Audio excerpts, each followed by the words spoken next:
Assalomu alaykum hammaga. Onyx va Tracker avtomobillarida zubchat reminni rassilvalli yechmasdan tashlashni yo'lini ko'rsatib qo'yamiz. Bilganlarga eslatma, bilmaganlarga foydali bo'ladigan maqsadda bu ishni ko'rsatib beramiz. E'tibor berasizlar.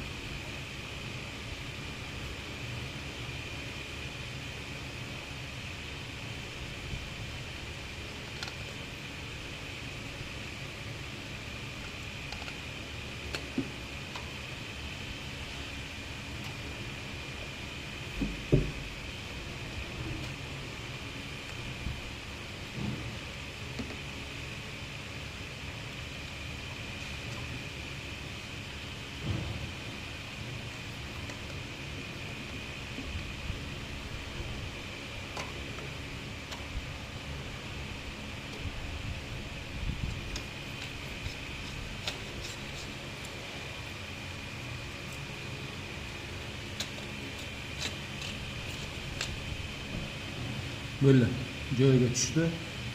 Keyingi videoda starter ortiqcha joylarni yechmasdan metkaga qo'yishni ko'rsatib o'tamiz. Kanalga obuna bo'lib qo'ying. E'tiborlaringiz uchun rahmat.